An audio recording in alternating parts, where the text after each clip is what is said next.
Bismillahirrahmanirrahim.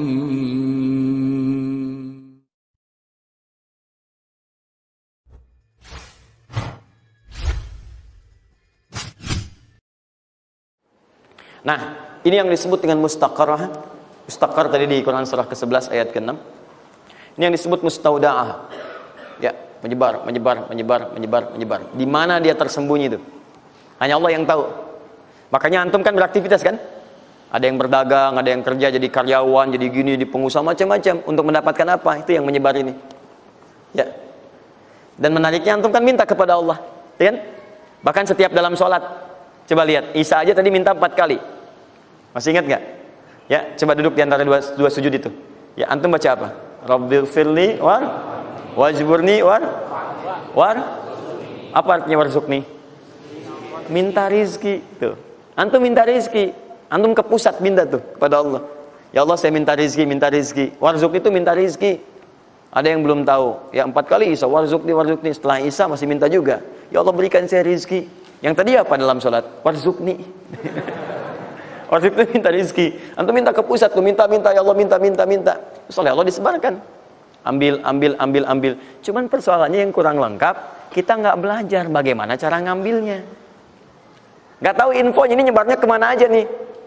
Yang paling repot itu adalah orang bikin usaha duluan. Usaha ini. Memang akan dapat.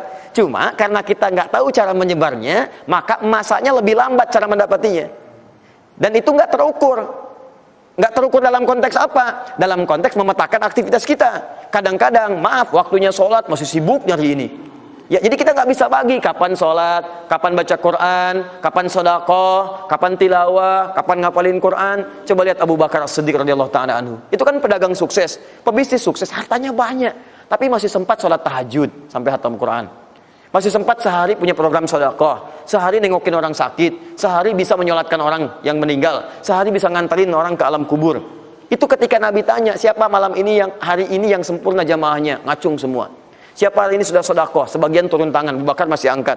Siapa hari ini yang sudah membaca Al-Quran, beliau angkat. Siapa hari ini yang nengok orang sakit, beliau angkat. Siapa yang hari ini sudah mengantar orang ke jenazah ke kuburan, beliau angkat. Semua yang dikatakan Nabi, beliau angkat tangan.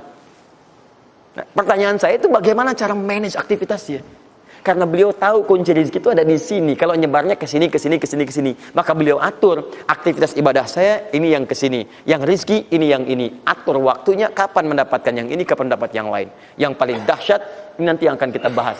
Ada rezeki bahkan yang belum dicari, dia sudah datang min haitsu la yahtasib. Dari sisi yang tidak dia ketahui. Ya, nanti kita lihat dan kita buktikan dengan ayat-ayatnya.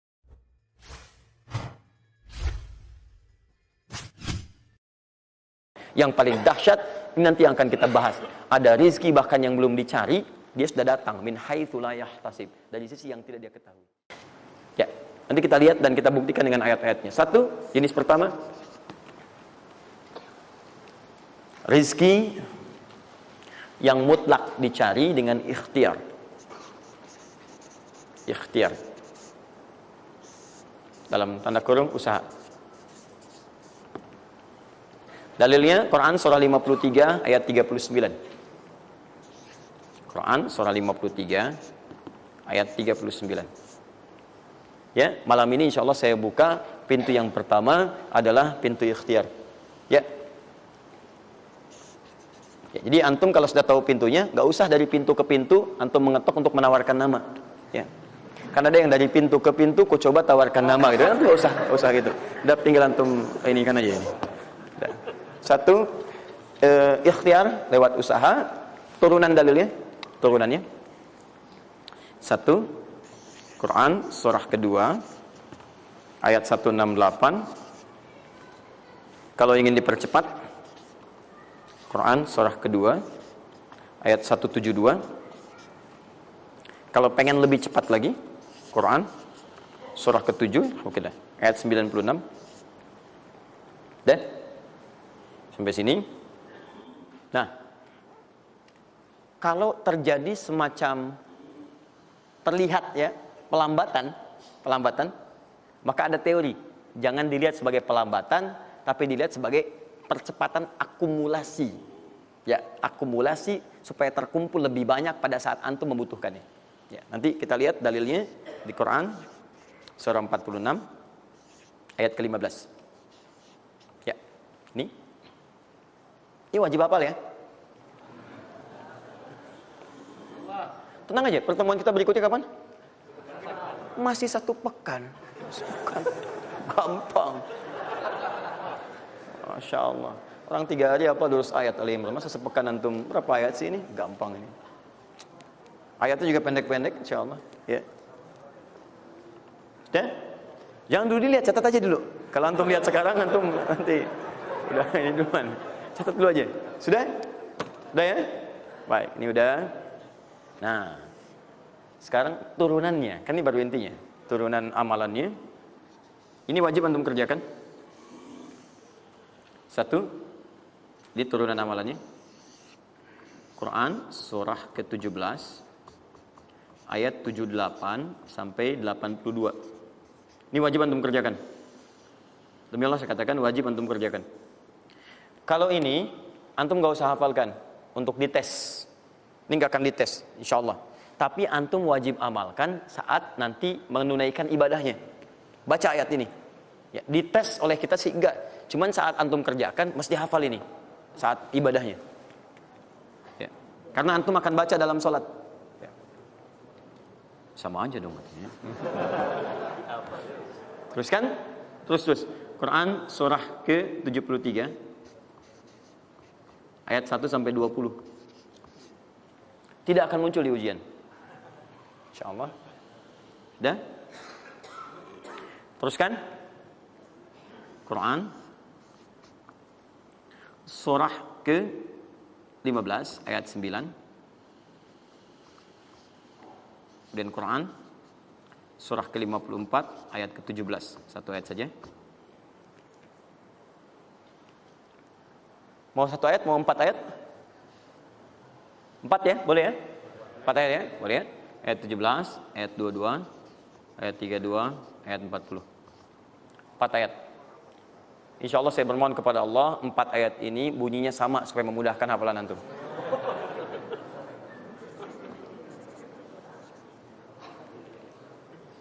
Lima. Sudah? Tahan.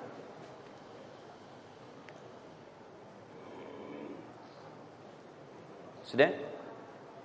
5. Amalkan yang Quran surah ke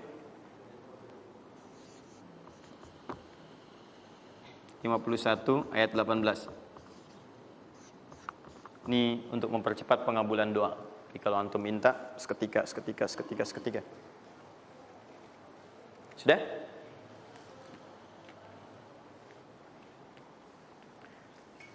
Mau saya kasih bonus gak? Enggak, bonus ini sifatnya spesial. Bahkan ketika antum mengerjakan, rezeki itu bisa datang. Dan saya langsung berikan contohnya. Tapi kalau ini saya tuliskan, wajib hafal.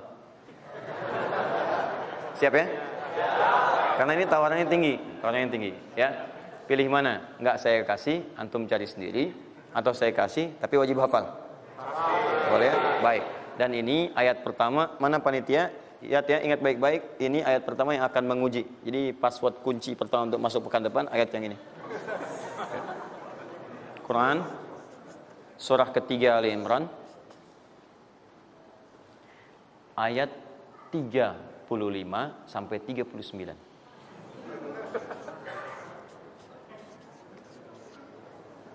Gampang ya? Alhamdulillah. Yang akan diuji hanya ayat 37-nya, 38 dan 39-nya. Yang diujinya 37, 38 dan 39. Panitia boleh acak mau tanya yang mana dulu ya. Tapi itu ayat yang pertama, yang selanjutnya 3 ayat berikutnya bebas pilih. Sudah? Nah, ini bagian pertama. 1, rizki yang didapatkan dengan ikhtiar. Ingat, bahkan Allah langsung menamai ibadah ini dengan ibadah yang sifatnya bisa menambah rizki. Cuman kadang orang nggak sadar, taunya diambil. Tapi kalau pengertian secara bahasanya sebetulnya bukan berkurang, nambah malah. Nambah, nambah, nambah, nambah. Cuman orang tuh nggak sadar ketika dia mau ditambah rezekinya, dia malah nggak mau. Karena merasanya diambil, dikurangi. Ya, nanti kita akan lihat. Jangan lu dibuka ayatnya, Pak.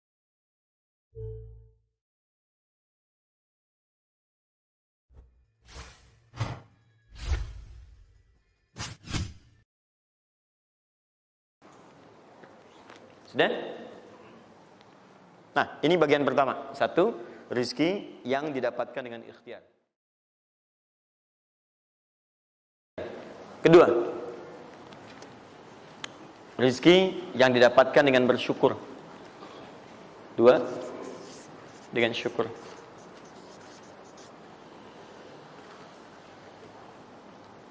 Dalilnya Quran surah ke-14 ayat 7. Quran surah 14 ayat 7.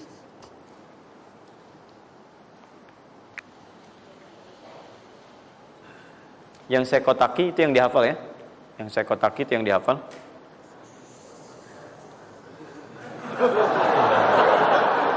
Iya. Enggak, ini inti ayatnya. Saya serius, ini inti. Ini harus ada, harus ada. Karena ini saya sering katakan ketika Anda menghafalkan, itu spirit ayatnya ada dalam jiwa kita. Kalau bisa udah otomatis gitu. Udah otomatis. Jadi begitu antum mengerjakan itu, antum ingat. Dan ketika antum berniaga pun, antum ingat. Jadi kalau antum sedang misalnya usaha apa, ada sholat tuh, antum refleks sholat. Karena tahu dengan sholat itu rezeki bertambah, bukan berkurang. Jelas ya? Nah, terus kan? Ini Quran surah 14 ayat 7. Saya naikkan ke atas ya. Turunan amalannya, turunannya. Quran surah ke-9 ayat 103. Saya urutkan berdasarkan amalan. Dan Quran surah 9 ayat ke-60.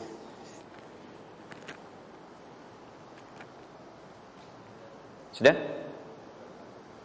Ingat, bahkan Allah langsung menamai ibadah ini dengan ibadah yang sifatnya bisa menambah rezeki.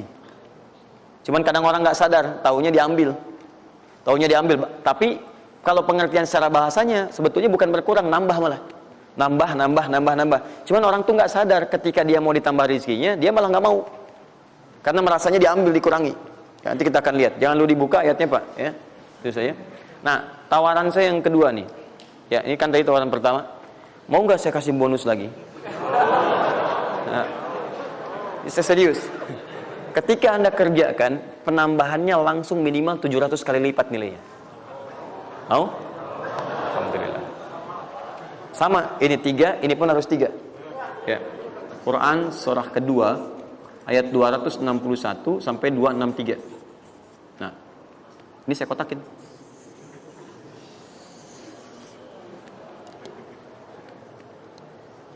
Sebentar.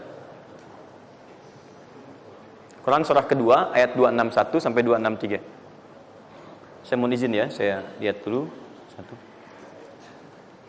Supaya nggak online maksud saya.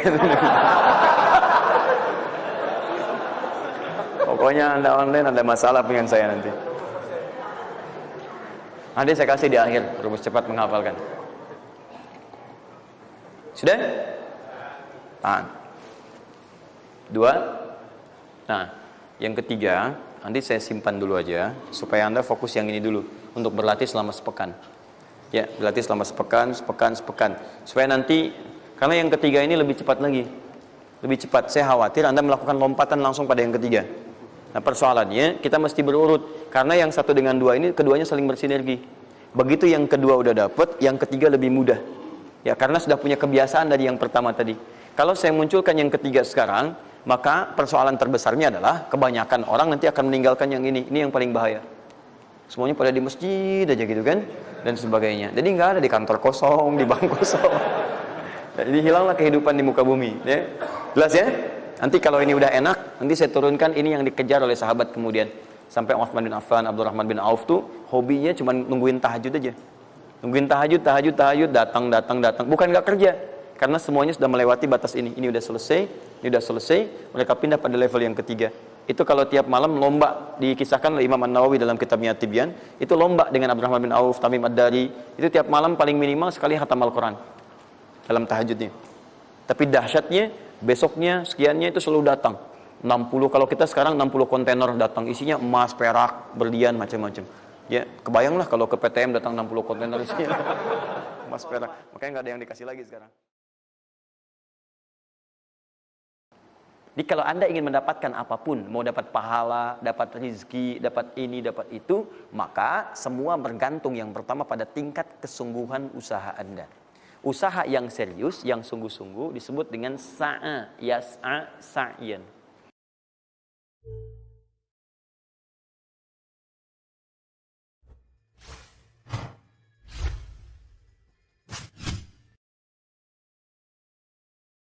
Ya, itu kalau tiap malam lomba, dikisahkan oleh Imam An-Nawawi dalam kitabnya Tibyan, itu lomba dengan Abdurrahman bin Auf, Tamim Ad-Dari, itu tiap malam paling minimal sekali khatam Al-Quran dalam tahajudnya. Tapi dahsyatnya, besoknya sekiannya itu selalu datang. 60, kalau kita sekarang 60 kontainer datang, isinya emas, perak, berlian, macam-macam. Ya, kebayanglah kalau ke PTM datang 60 kontainer isinya emas, perak. Makanya nggak ada yang dikasih lagi sekarang. Nah, lihat sini, sudah? Saya mulai ya. Nah, ini saya harus selesaikan ini. Kita sepakat dulu sampai jam berapa kita? 12. Oh enggak, kalau Anda mau sampai jam 12 silakan saja. Saya setengah 10 selesai lah. Karena ini pembuka ya, pembuka. Ke depan kita akan lebih kompleks karena saya pengen ini dicoba sampai sepekan. Nanti akan melahirkan perubahan. Karena ke depan kita akan bicara tentang riba, tentang macam-macam ya. Itu perlu lebih fokus lagi. Ini yang dasar untuk sepekan dulu. Siap ini ya? Yuk kita mulai. 1. Rizki lewat ikhtiar atau usaha. Saya boleh teman-teman sekalian buka ini ya. Ini udah? Ya. Udah. 1 yang lewat usaha itu ikhtiar. Ya, buka Quran surah 39, Quran surah 53 ayat 39. An-Najm ayat 39. Wa allaysa lil insani illa ma sa'a. Wa allaysa lil insani illa ma sa'a. Wa allaysa lil insani, bahkan setiap manusia itu, awas, illa ma sa'a, akan mendapatkan rizki, akan mendapatkan hasil dari apa yang telah ia usahakan dengan sungguh-sungguh. Jadi kalau Anda ingin mendapatkan apapun, mau dapat pahala, dapat rizki, dapat ini, dapat itu, maka semua bergantung yang pertama pada tingkat kesungguhan usaha Anda. Usaha yang serius, yang sungguh-sungguh disebut dengan sa'a, yas'a, sa'yan. Sa'a, yas'a, sa'yan.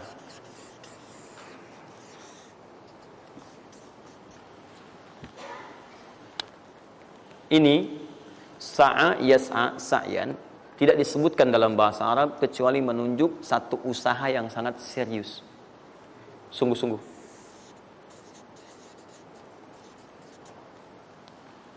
Rizki yang pertama ini sifatnya kata Al-Quran, langsung Allah yang menyampaikan. Kalau Anda mau mendapatkan rizki itu, baik yang sifatnya materi, uang, rumah, mobil, pakaian, makanan dan sebagainya, maka Anda mesti serius usaha. Usaha yang serius. Saya belum bicara bagaimana cara usahanya, tapi Quran ingin membangun komitmen dulu. Anda mau usaha enggak? Anda usaha, saya kasih kata Allah. Jadi kalau Anda enggak usaha, enggak akan turun rezeki. Ya, enggak ada rezeki turun dengan cuman diam aja, enggak ada. Anda mesti usaha. Saat saya berada di Mesir, ada 2 mahasiswa itu saling, mereka paham Quran. Mereka diskusi ingin membuktikan kebenaran Quran. Yang satu cara berpikirnya benar, yang satu keliru. Yang satu berkata, Allah kan sudah jamin rezeki kita akan diberikan, ya kan? Sampai kita wafat sempurna rezeki. Jadi nggak nyari pun pasti dikasih. Cara berpikirnya seperti itu. Ini yang dipakai oleh orang liberal sekarang. Nah, maksudnya logika semacam ini. Yang satu lagi berkata, memang Allah kasih, cuman kita mesti usaha. Dia sebutkan beberapa ayatnya. Yang satu bertahan dengan pendapatnya, dia ingin buktikan, saya masuk nanti ke masjid. Kalau di Timur Tengah itu suka ada zawiyah, tempat-tempat khusus untuk ibadah. Dia masuk ke dalamnya, sembunyi di belakang meja. Nah, di masjid itu suka ada muhsinin, para donatur, yang itikaf kasih makan. Hari pertama semua dikasih, dia tidak, karena ngumpet. Karena perjanjiannya nggak boleh ada usaha apapun. Hari kedua, dia masih ngumpet, nggak dikasih. Semua dikasih yang ada. Hari ketiga, sudah lapar sekali, sudah nggak tahan. Begitu udah dikasihkan, yang muhsinnya tanya, hal min akhar, ada lagi yang lain nggak? DKM jawab, karena nggak tahu, kan ngumpet. Nggak ada yang lain. Baik, kalau gitu saya kasih ke tempat lain. Karena beranjak mendengar suara itu, dia langsung kasih kode dengan berdaham. Kaget kan DKM. Begitu dibuka, ada orang ngumpet di belakang meja, sudah kelaparan. Akhirnya dia ada orang satu lagi di sini, langsung dikasih bagiannya sampai dengan 3 bungkus. Begitu dikasihkan itu, teman yang kedua tadi yang mengatakan mesti ada usaha, langsung mengejar pada teman yang bersembunyi. Dan dia katakan, kan saya bilang dari awal, rezeki itu mesti dicari, walaupun dengan sama. Saya juga sama, Ustadz pemateri misalnya kan, begitu kehausan ya, kan? Nah, misal, panitia datang, macam-macam. Misal. Enggak, itu contoh. Saya nggak biasa ceramah sambil minum. Ya.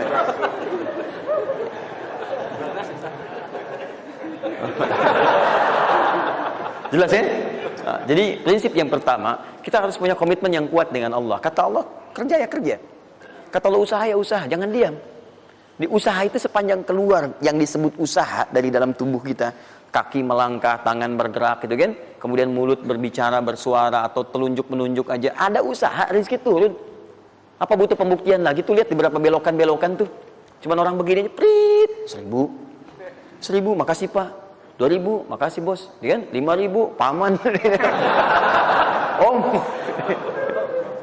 Wah, jelas ya, paham ya? Nah, ini yang pertama, usaha yang serius. Nah, ini langsung dicontohkan oleh Allah. Bahkan kalau Anda serius, nah perhatikan, ini jejaknya langsung ditemukan dan diabadikan dalam Al-Quran. Ada beberapa tahapan yang mesti kita tahu. 1, 2, 3. Perhatikan cara keseriusan yang digambarkan dalam Al-Quran. Teman-teman, kalau saya sebutkan sa'ah dalam Al-Quran, mungkin agak banyak kita mencarinya, butuh energi. Tapi kalau saya ilustrasikan begini, antum insya Allah akan lebih cepat menemukan. Kalau kita haji atau umrah, kemudian ada ritual setelah tawaf, namanya apa? Sa'i. Apa itu sa'i? Tuh kan, lari-lari kecil. Kalau lari-lari besar, maraton. Kan sudah saya tuliskan di atas.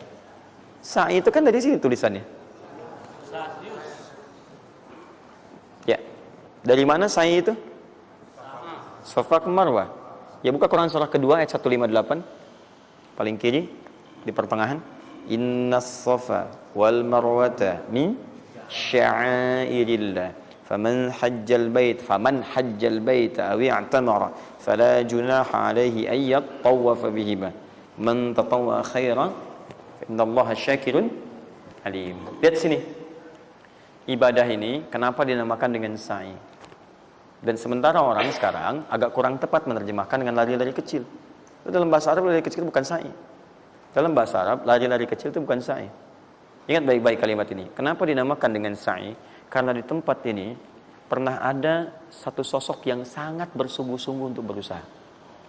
Sangat serius untuk mendapatkan rizki dari Allah Subhanahu wa taala. Sosok ini datang, diantarkan oleh suaminya.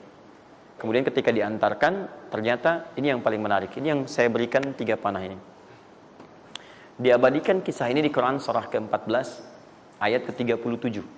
Pertama diantarkan. Ya, begitu tiba suami istrinya dengan anak yang baru lahir, tiba-tiba langsung bermohon kepada Allah. Perhatikan, bukankah Allah pemilik rezeki? Masih ingat tadi teori di awal? Pusat rezeki ada di mana?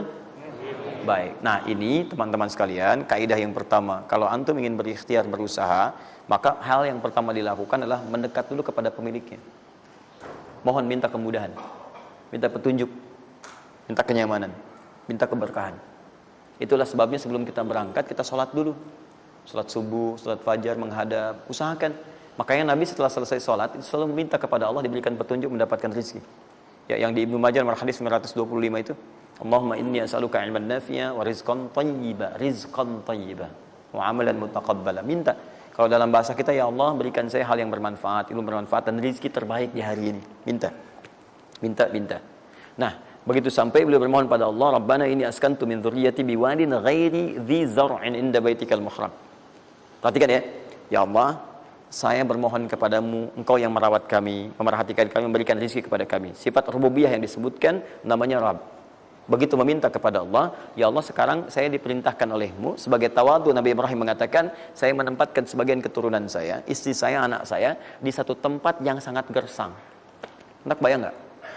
Tempatnya gersang, gunung-gunungnya itu, batu-batunya itu rapat luar biasa, kerasnya luar biasa, dan nggak ditemukan sumber air di situ.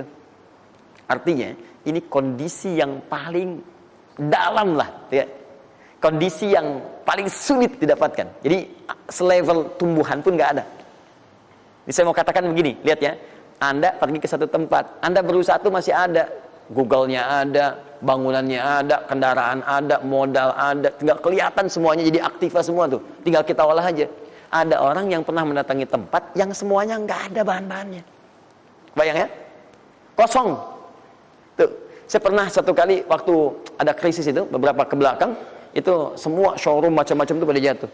Dan saya diundang ke Hyundai untuk ngasih motivasi, ngasih training. Pertama kali saya dibawa itu, teman-teman sekalian, saya dibawa ke showroom mereka, selapangan tuh, isinya mobil semua. Mobil, apa perkataan pertamanya? Kata manajernya, Ustaz, itu biasanya kami kosong nih.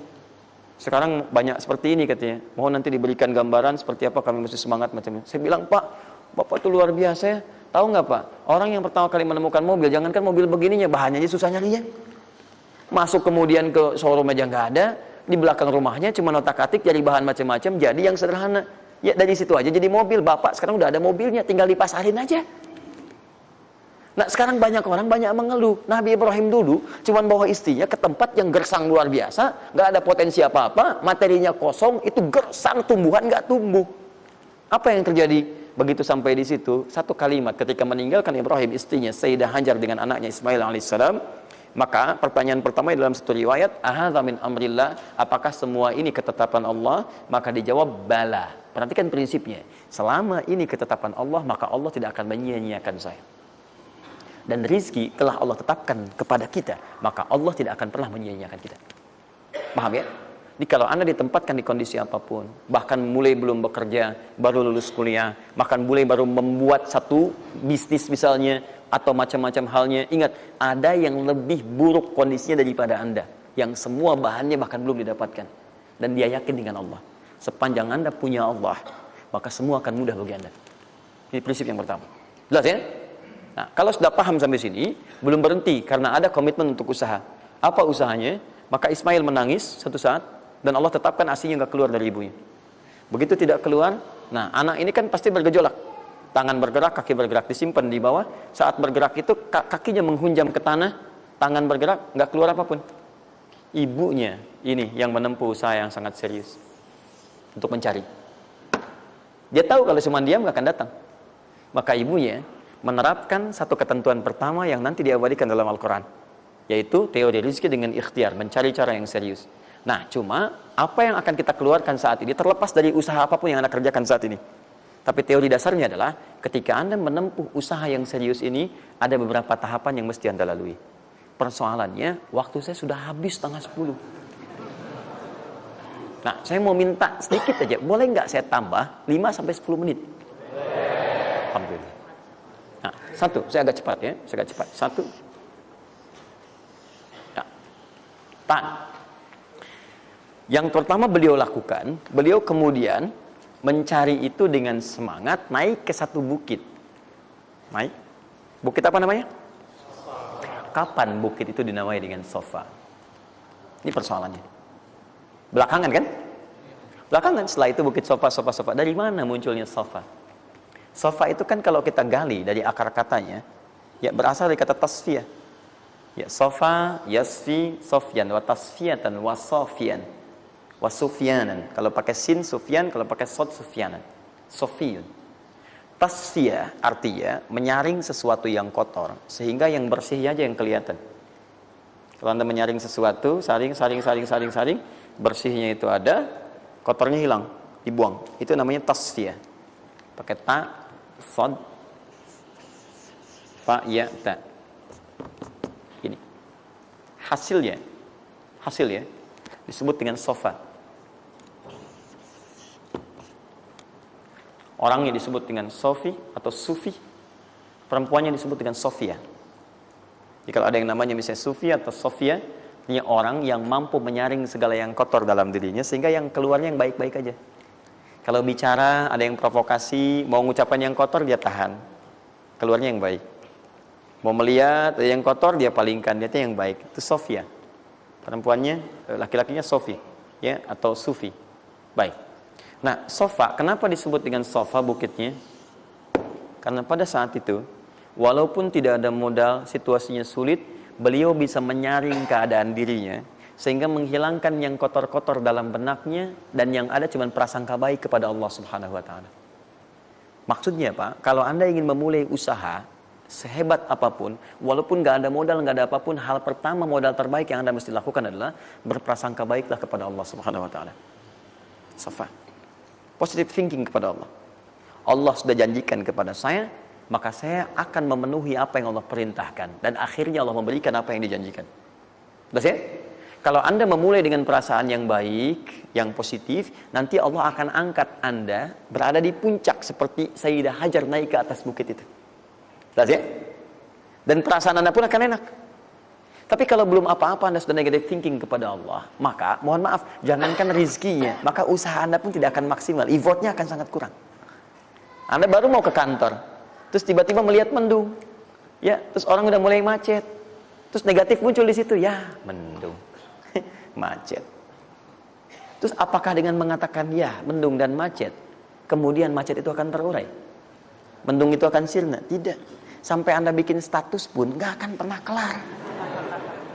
Ceklik, hari ini Bekasi macet, terus Anda ngapain? Jadi kalau Anda mau mengawali sesuatu, maka positive thinking kepada Allah, bismillah. Allah yang bikin mendung, Allah yang bikin terang. Nggak ada bedanya. Bismillah, saya diperintahkan, saya jalan.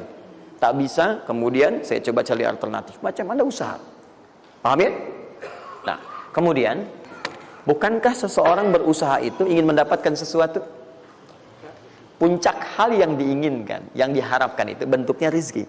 Tapi, sifat ingin mendapatkan sesuatu, puncaknya disebut dengan marwah namanya. Sesuatu yang sangat diharap, diinginkan. Marwah. Perhatikan baik-baik. Ya. Saya mau tanya begini. Dari sofa ke marwah. Berusaha dengan serius Sayyidah Hajar. Lihat sini. Sofa itu kan di atas kan? Terus turun kan? Turun. Tahan sini. Begitu ke sini, melihat ada peluang di sini. Terlihat seperti ada oase. Maka dipercepat jalannya. Makanya di sini sekarang ada tanda lampu hijau. Ya, begitu nyampe sini untuk laki-laki lari-lari kecil. Perempuan jalan cepat. Ini karena ibadah yang disebut dengan sa'i sering diartikan dengan lari-lari kecil. Ini berlari ini teman-teman, jalan cepat ibu. Ini sesungguhnya awalnya ini melihat di sini seperti peluang ada oase di sini di Marwah. Banyak air. Maka dipercepat jalannya. Sampai di batas ini ragu lagi. Betul nggak ya? Apa cuma fata morgana? Tapi yang paling dahsyat adalah dia memastikan dengan ikhtiarnya. Saya mesti pastikan dulu, jangan menduga-duga. Dikejar sampai ke atas. Begitu kepastiannya tidak ada sama sekali. Ternyata fata morgana saja. Dari sini balik lagi, mungkin di sini ada. Ya, balik lagi ke tempat tadi, balik dilihat sini kayak ada betul di sini. Balik nyampe sini fata morgana. Bola balik, bola balik, bola balik sampai dengan 7 kali. Ya, dari sini ke sini 1.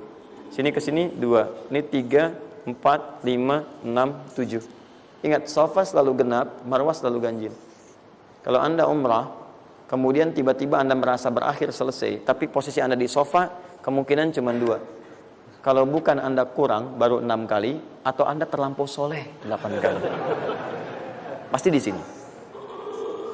Nah, apa hikmahnya? Proses ini disebut dengan sa'i. Perhatikan baik-baik. Tahan, fokus. Ketika Anda berusaha, teman-teman, maka mulailah dengan berpositive thinking kepada Allah. Tapi ingat, usaha Anda tidak akan selamanya ada di atas. Mungkin suatu saat akan turun. Kan? Mungkin Anda ada di puncak. Mungkin suatu saat Anda turun. Mungkin kadang ada di puncak. Kadang stabil aja. Tapi kalau Anda melihat peluang, cepat kejar selama peluang itu baik. Itulah yang dimaksud dengan kompetisi yang sehat. Anda dapatkan kejar. Ada tender, ikut tender dengan cara yang baik, cara yang normal. Ikut. Kalaupun bukan rezeki Anda, nggak ada masalah. Dan jangan pernah macam-macam lah. Saya dah ajar kan nggak pernah nyogok sama malaikat. Malaikat cepat sini dah gitu. Saya kan istri Nabi gitu kan. Kau minta apa saya kasih, kan nggak pernah. Ya biasa aja bolak-balik. Ya walaupun mungkin ketika Anda kejar itu bukan bagian Anda, mungkin cuma fata morgana, nggak ada masalah. Saya kasih rahasia besarnya. Sepanjang Anda betul-betul ikhtiar dilakukan karena Allah, maka perhatikan baik-baik. Kadang-kadang Allah seakan menunda apa yang menjadi hak Anda, bukan ingin menunda dan membiarkan Anda tidak mendapatkan sesuatu, tapi ingin memberikan semua nikmat secara sempurna. Karena di atas itu ada nikmat pahala, ada nikmat doa, ada nikmat istighfar, ada nikmat usaha, dan nikmat hasil yang tiada terputus. Tidak terputus. Lihat sini. Kalau antum sehari berusaha, nggak dapat apa-apa. Memang, mohon maaf, hasilnya belum dapat diraih, belum dilihat tuh. Tapi bukankah pada saat itu doa antum akan bertambah? Bukankah malamnya salatnya nambah? Tahajud? Bukankah di situ kadang-kadang kita istighfar, ya Allah?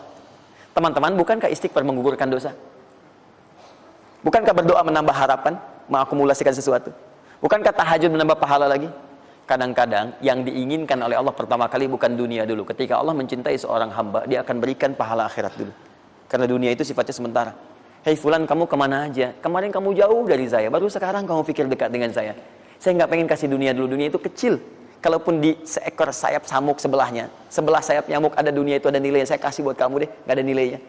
Ya, karena itu saya ingin kamu akhirat sempurna dulu. Saya ampuni dulu dosa-dosa kamu yang kemarin. Begitu sudah diampuni, hari kedua istighfar lagi diampuni, saya kasih pahala yang banyak. Begitu pahala udah dapat, dosa udah diampuni, baru dunia diakumulasikan. Karena hukum dunia itu, kalau antum usaha akan terus diberikan. Jadi nggak ada yang nggak dikasih. Jadi kalau antum sehari bekerja ini, kelihatannya nggak dapat apa-apa. Bukan nggak dapat apa-apa, disimpan untuk diakumulasikan. Nanti dosa antum tuh udah hilang, amalan udah banyak, antum dapat banyak. Kadang-kadang nggak sadar kalau saat dapat banyak itu sebetulnya itu hasil usaha antum sebelumnya. Itu teorinya begitu.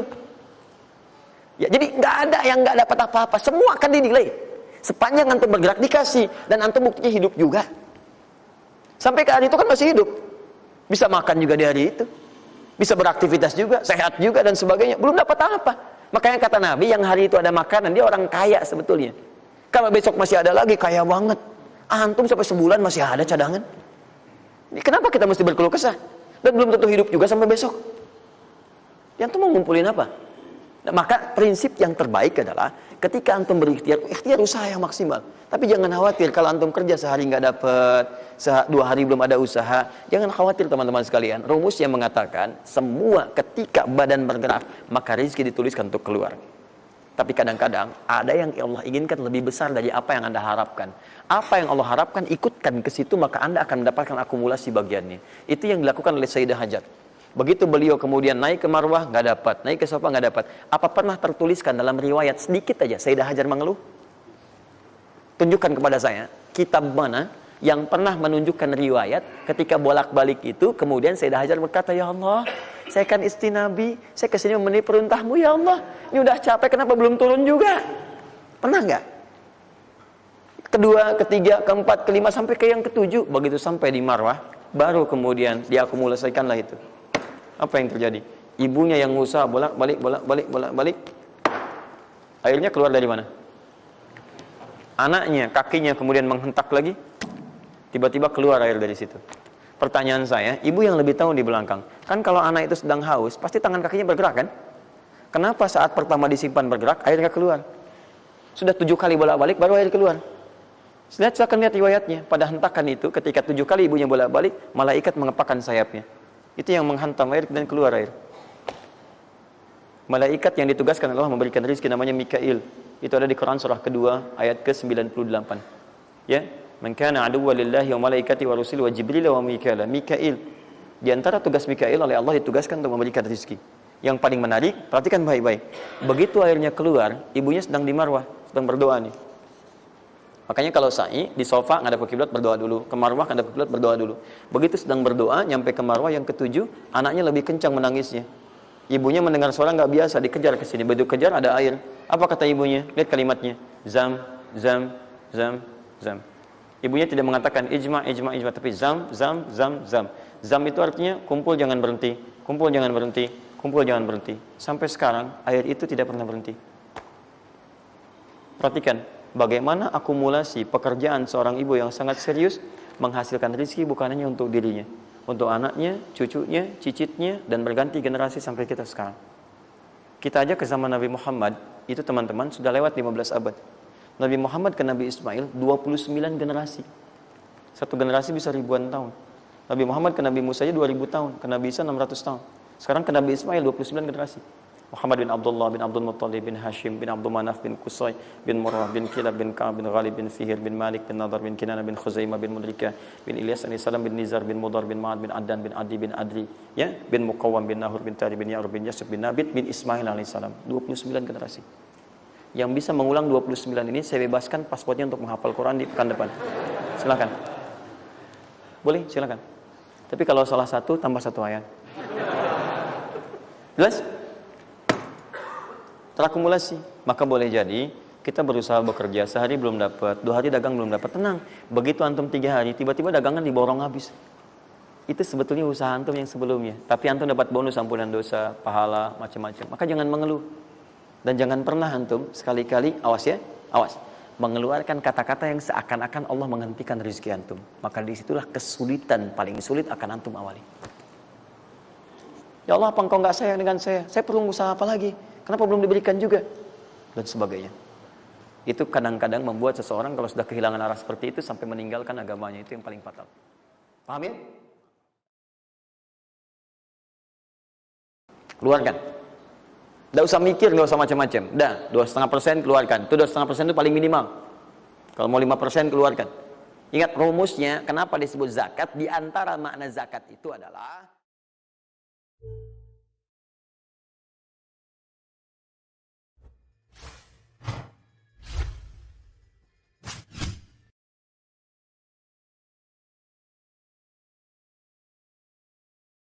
sulit akan antum awali. Ya Allah, apa engkau nggak sayang dengan saya? Saya perlu usaha apa lagi? Kenapa belum diberikan juga? Dan sebagainya. Itu kadang-kadang membuat seseorang kalau sudah kehilangan arah seperti itu sampai meninggalkan agamanya, itu yang paling fatal. Paham ya?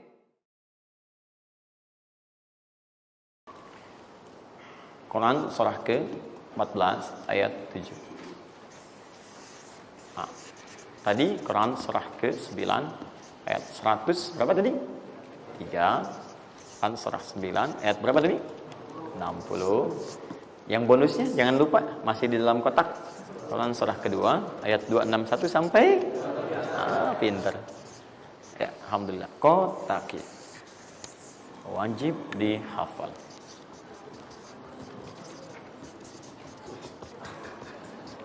Maksud saya di akhir pasti ada yang foto. Saat foto itu kalimat ini harus muncul. Jangan di capture, jangan di crop. Jangan di crop. Fokus. Nah, sekarang rezekinya sudah ada.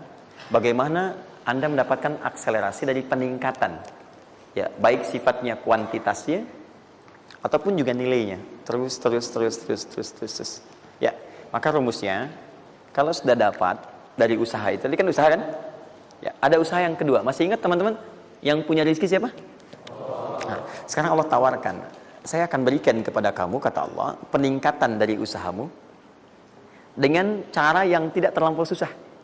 Kamu gak perlu kerja ini lagi, itu lagi, dan sebagainya. Tapi kamu tinggal mengimbangi saja. Kamu kerja, kamu amalkan juga yang ini. Apa amalan itu? Syukur. Perhatikan langsung redaksi dari Allah. Saya tidak akan menambah, mengurangi.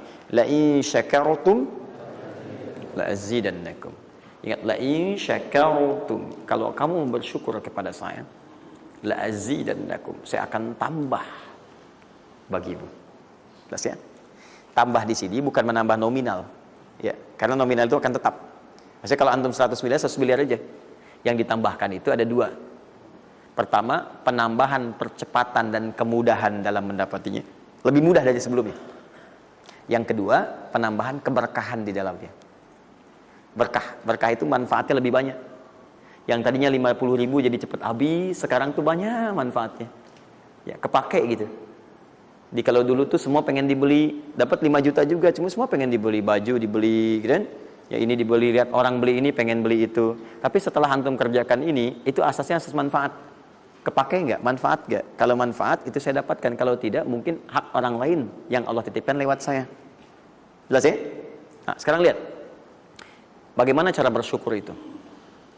Cara bersyukur itu ada 2. Ya, saya percepat dan di sini kita berakhir. Saya cuma tinggal punya waktu 2 menit lagi, maka saya percepat kalimat saya. 1. Cara bersyukur itu 1, keluarkan dari harta itu bagian zakatnya kalau sudah memenuhi unsur zakatnya. Keluarkan dari bagian harta yang didapatkan, kalau antum bekerja dapat gaji, dapat macam-macam, masuk nisabnya, muncul haulnya, kaidah pertama keluarkan. Dah. Keluarkan. Tidak usah mikir, nggak usah macam-macam. Dah, 2,5% keluarkan. Itu 2,5% itu paling minimal. Kalau mau 5% keluarkan. Ingat rumusnya, kenapa disebut zakat? Di antara makna zakat itu adalah annama, sesuatu yang berkembang, nambah. Ya. Zakat itu ada at-tahara, ya, an-numu, ya, sesuatu yang berkembang. Di dalam bahasa Arab sekarang investasi disebut dengan annama wal istifmar, sesuatu yang diinvestasikan. Jadi ketika Anda zakat sebenarnya bukan mengurangi harta, menginvestasikan harta untuk ditambah. Minimal 10 kali lipat dari sebelumnya. 10 kali lipat.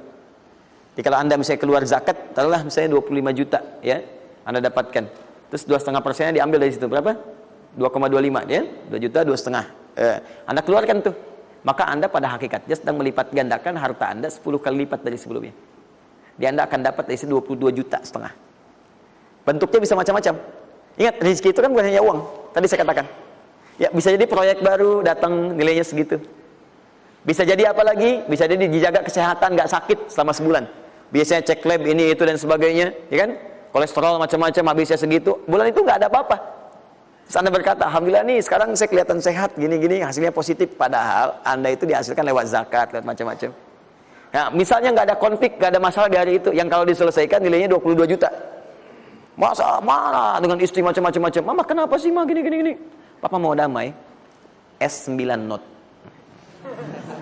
Wah, beli S9 Note, harga 15 juta. Ya, tambah lagi 7 juta. Laptopnya misalnya kan dan sebagainya. Misal, habisnya segitu juga. Jadi dijaga oleh Allah, mendapatkan penambahan, bisa berupa langsung nilainya, nominalnya, dapat proyek yang lain, atau dijaga untuk mendapatkan yang non materi tadi. Paham? Maka saya katakan pada Anda, kalau sudah ada kewajiban zakat, maka jangan berpikir menunda. Cepat berikan saat itu, maka seketika Allah akan lipat gandakan apa yang Anda telah usahakan itu. Jelas? Jadi yang pertama, kalau sudah ada kewajiban zakat, cepat ambil. Bahkan, nah ini saya mau ambil komitmen. Saya mau ambil komitmen. Siap mengikuti ini? Siap berkomitmen insya Allah?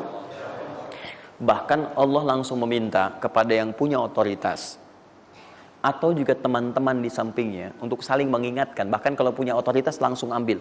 Saking inginnya Allah harta orang itu tuh terus bertambah. Maka turunlah Quran surah 9 ayat 103. Khudh min amwalihim sadaqah tutahhiruhum wa tuzakkihim biha. Muhammad, kalau dia lupa atau yang lain, ambil aja deh. Ambil aja. Ambil dari harta dia itu kalau sudah mencapai nasabnya. Nisabnya sudah ada, haulnya sudah sampai, ambil. Apa tujuannya? Sedekah. Perhatikan, zakat disebut dengan sedekah. Sedangkan sedekah tidak disebutkan dalam rumus bahasa kecuali kullu ma'rufin sedekah. Semua yang baik-baik disebut dengan sedekah. Kata Allah, saya ambil itu bukan ingin mengurangi kamu, tapi ingin membuat kebaikan untukmu. Apa kebaikannya ya Allah? Wa tuzakkihim. Tuzakki dari kata zakat yang punya arti dua tadi, menyucikan jiwa, plus yang kedua menambah apa yang telah kamu dapatkan itu. Jadi kamu tuh jangan nanti kotor hati kamu karena terlampau banyak ini, fokusnya ke situ banyak tapi kamu nggak pakai. Maka saya biarkan kamu dengan mengeluarkan zakat itu supaya bersih hatimu, punya nilai berbagi dan tidak terlalu bergantung kepada harta dunia yang kamu akan tinggalkan kelak. Dan yang paling dahsyat, kalau kamu kerjakan, saya tambah kemudian kualitasnya, saya tambah keberkahannya, bahkan saya permudah untuk mendapatkannya. Lihat sampai sini. Bonus yang ini, nah, peningkatannya lebih dari yang pertama, 700 kali lipat. Ini minimal 700 kali lipat. Apa itu secara singkat? Infak.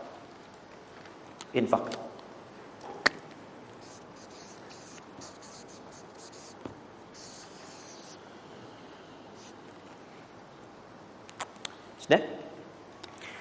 Mathalul ladzina yunfiquna amwalahum fi sabilillahi kamathali habba ambatat sab'a sanabil fi kulli sunbulatin mi'atu habba wallahu yudha'ifu liman yasha' wallahu wasi'un 'alim. Sampai ke ayat 263 sampai ke qaulun ma'ruf, ya, dan seterusnya. Lihat sini. Allah tawarkan satu amalan yang dengan ini bisa melipat gandakan sampai 700 kali. Ya, ada yang sifatnya pahala, ada yang lain-lain dan sebagainya. Ya, sederhana. Kalau Anda mau infak, mathalul ladzina yunfiquna amwalahum fi sabilillah. Baik, kalau Anda mau infak, yang infak itu bukan infak biasa, tapi infak digunakan untuk fi sabilillah. Fi sabilillah. Ini bukan zakatnya. Kalau zakat jelas sifatnya kewajiban. Zakat itu nggak bisa nawar, harus keluar. Tapi infak tidak. Infak itu dibagi dua, ada yang wajib, ada yang sunnah. Infak di sini bicara yang sunnah. Ya, infak wajib itu infak dari suami kepada istri dan keluarga. Infak, ya, itu infak. Singkatannya nafkah. Nafkah itu infak. Dari mana dalilnya Ustaz? Quran surah keempat ayat 34. Ar-rijalu qawwamuna 'alan nisa bima faddalallahu ba'dahum 'ala ba'din wa bima anfaqu min amwalihim. Ya, suami punya kelebihan dibanding perempuan, diberikan kekuatan oleh Allah untuk berusaha mencari nafkah. Nafkah itu bahasa Qur'annya infak. Di antum itu memberi infak pada keluarga wajib. Wajib. Ya, enggak apa-apa ibu berdoa minta yang banyak, Bu. Minta. Suami dimudahkan, itu janji Allah kok. Jangan minta sedikit, Bu, minta yang banyak. Minta yang banyak. Karena antum, teman-teman, mencari 1 juta. Tapi ibu menjadikan 1 juta itu cukup untuk sebulan. Itu nggak mudah. Ya, maka berpartner di situ. Ya, saat suami keluar atau ibu yang berbisnis sekarang dan sebagainya bermohon kepada Allah minta kebaikan. Ya, tapi spesial untuk kepala keluarga, ketika dia mencari nafkah itu Allah berikan nafkah untuk satu keluarganya. Ya, kalau ibu yang punya hobi bisnis dan bukan pencari nafkah, itu yang diberikan cuma rezeki ibu aja di situ. Ya, sepanjang dia bukan pencari nafkah. Tapi kalau pencari nafkah, itu semua rezeki keluarga diberikan di situ. Nah, saya tuliskan dulu supaya fokus ya. Infak. Infak ini, kalau Anda mau keluarkan di jalan Allah, maka ada 5 golongan yang utama. 5 golongan. 5 golongan itu, ini masuk ke dalam kotak tadi yang wajib dihafalkan. Tambahan. Quran surah kedua, ayat 215. Cepat, waktu saya tinggal 5 menit. Kalau Anda terlampau lambat, saya tidak akan bisa menyampaikan rumus cepat menghafalkan apa yang telah saya wajibkan. Ya, jadi fokus baik-baik. 5 golongan ini Anda nanti lihat Quran surah kedua ayat 215. Yas'alunaka madza yunfiqun qul ma anfaqtum min khair. Kalau punya mau infak, ya, rumus pertama Anda mesti keluarkan yang terbaik. Ya, yang terbaik, ingat, yang terbaik. Kalau uang sifatnya cari, jangan yang sudah kucel, enggak enak dilihat dan sebagainya. Cari yang paling bagus, yang ini itu yang diberikan. Ya, kalau makanan seimbang. Kalau Anda beli sama-sama hangat, jangan yang satu udah dingin, satu ini berikan pada orang, tidak. Kalau pakaian masih layak, bagus ini, berikan. Lihat baik-baik, pada siapa itu disampaikan 5 golongan. 1 lil walidain, orang tua. Orang tua, itu cepat sekali. Anda nggak usah tunggu orang tua nelpon Anda. Karena sifat orang tua nggak akan minta. Cuman kadang nanya kabar, apa kabar, gitu kan? Nah, cuma Anda harus paham kondisi seperti itu. Sama seperti Anda, mama, tahu makannya nak ya? Lapar ya, waktu kecil kan begitu. Anda pun mesti bisa baca sinyal orang tua. Kalau udah telepon, nanya kabar tuh, gak usah ditunggu. Begitu Anda ada kelebihan, langsung berikan. Paham ya? Bahkan jadi wasilah nanti lain waktu kalau sudah waktu luas saya berikan gambaran. Bahkan saat susah pun, saat macam-macam pun, itu ada rumus nanti berikan infak pada orang tua. Maka ketika orang tua mengatakan, ya Allah berkahi anak saya, mudah ya, itu langsung mengguncang arsy. Nanti saya tunjukkan hadis-hadis sahih dalam kajian spesifik nanti ketika kita masuk ke dalam babnya. Di riwayat Al-Bukhari dalam kitabnya Al-Adabul Mufrad. Bagaimana perannya orang tua begitu penting bagi keberkahan dan pencarian usaha kita. Ya. Kemudian, wal aqrabin, kerabat terdekat. Kerabat terdekat. Kerabat terdekat itu sifatnya ada 2. Bisa kekeluargaan. Ya, keluargaan, anak paman, bibi, ya ponakan, macam-macam dan sebagainya. Ya, kemudian bisa juga tetangga kita nih, yang samping-samping. Akrobin, yang paling dekat dengan kita. Mereka itu sangat menentukan. Kalau antum nggak perhatikan, berbahaya juga bagi kehidupan antum. Antum sukses di kantor, tapi nggak perhatian sama tetangga. Begitu ada maling macam-macam, malah didorong tuh sama tetangga. Biarin aja, habisin. Bukan, memang nggak pernah perhatian sama kita, biarin aja gitu kan. Nah itu kan yang repot ya. Wal yatama, anak yatim 3. Yatim itu cepat sekali. Tapi jangan berlebihan. Ya nanti terakhir saya tutup lah. Yatim wal masakin, orang miskin. Wabnis sabil, orang yang kesulitan di jalan. Ya, orang yang kesulitan di jalan. Anak siapapun dia, sepanjang dia sedang kesulitan, sifat orang kesulitan itu kalau dibantu, maka suara dia itu akan langsung memberikan jawaban kepada Anda. Jelas ya? Baik, tahan sini, tahan. Fokus teman-teman. Termasuk Ibnu Sabil di situ nanti, itu ada yang diartikan dengan orang-orang yang semacam belajar. Ya, kalau di luar itu banyak yang kayak ngasih beasiswa ke orang yang belajar, yang sebagainya. Ada yang pengajar, ada yang macam-macam. Itu cepat juga itu. Nah, mempraktekkan kelima itu pakai rumus yang ini yang tadi, yang 261, 263. Lihat ya, lakukan karena Allah, bukan karena yang lain. Paham ya? Dan melakukan karena Allah itu diarahkan untuk mendekatkan diri kepada Allah. Lihat cara infaknya. Misal, antum ingin ngasih misalnya kan? Nih. Saya mau ngasih pakaian. Pakaian yang Allah sukai. Kasih baju koko, kasih sarung, ya kan? Bisa kalau dia mau sekolah, kasih perlengkapan sekolah, berikan mushaf, berikan mukena, berikan macam-macam, ya, untuk misalnya biaya sekolahnya. Kalau bisa bergantung pada antum, sekolahkan ke tempat yang Allah sukai dan sebagainya. Itu cepat sekali investasinya. Dan pahalanya nggak akan berkurang, ngalir terus. Jadi kalau dia baca Quran, antum dapat pahala dan seterusnya. Dan itu sampaikan dengan cara yang bijak. Kalau sudah ngasih, saran saya, lupakan. Jangan diungkit-ungkit, lupakan. Makanya bahasa Qurannya qaulun ma'rufun wa maghfiratun khairum min shadaqatin yatba'uha adza. Kata-kata yang baik, ya, dan maghfirah, permohonan ampun, maaf. Ya, kalau nggak bisa ngasih, minta maaf, langsung kemudian lupakan. Jangan diungkit-ungkit, jangan macam-macam supaya tidak hilang pahalanya. Begitu sudah itu dilakukan, itu lebih bagus. Bahkan saat antum nggak punya pun berkata baik lebih bagus daripada ngasih tapi seringkali diungkit-ungkit atau dengan kalimat yang tidak menyenangkan. Dikasih, gitu kan? Aduh, Mas, terima kasih ya sudah dibantu gini-gini. Nggak apa-apa. Itu kan rezeki cuma titipan dari Allah. Hak ibu juga, hak kita bersama. Ibu kan miskin, misalnya. Itu paling nggak enak. Nah. Dah cukup. Saya tutup. Ini yang saya mohon maaf ya, mungkin teman-teman yang lain punya kebiasaan. Saya tuh kalau ada ulama atau yang lain baik, saya contohkan dari sana. Tapi kalau nggak ada atau ada pengalaman kita yang baik yang kira-kira tidak menghadirkan perasaan yang berlebihan, saya bagi, mungkin antum bisa ikuti. Nah, saya coba membiasakan yang orang-orang dulu biasakan, guru-guru saya biasakan, dan itu pengaruhnya sangat dahsyat. Kalau antum mau lebih cepat lagi, biasakan begini. Menerima pendapatan dari manapun, walaupun bukan gaji atau apapun, cobalah antum keluarkan dari situ, niatkan sebagai sedekah. Saya ulang ya, menerima berapa peser pun dari manapun pendapatan, coba antum keluarkan sebagai sedekah. Misal 2,5%, 5%, keluarkan aja. Bagi siapa. Demi Allah saya katakan, begitu antum kerjakan itu karena Allah, maka Allah akan merawat anda dan menjadikan dunia kecil bagi anda. Apapun yang anda butuhkan, ada kecil sekali. Dan anda sudah nggak melihat, nggak ada nilainya tuh dunia itu. Ya, jadikan kebiasaan itu. Kalau ada pakaian sudah anda pakai, datang lagi yang baru, ini yang lama kasih aja, yang layak dipakai dan sebagainya. Seperti itu, biasakan. Begitu anda biasakan, nanti Allah jadikan kecil dunia bagi pandangan anda. Nggak ada nilainya. Dah. Paham ya? Itu kalau antum mau ikuti silahkan, atau kalau mau bertahan di yang pokok silahkan. Saya sudah katakan, saya tidak akan menambah waktu lagi karena sudah jam 10. Pas 12 menit dari apa yang saya minta. Dan saya tutup dengan kalimat, kalau ingin dimudahkan menghafal ayat-ayat yang disampaikan, maka caranya cuma dua. Satu, yakinkan antum bisa menghafalkannya. Yakin, jangan ragu. Bisa. Yang kedua, anggap mudah. Pokoknya kalau sedang ada merasa susah, mudah. Bisa insya Allah. Ya, siap? Ya, mudah atau susah?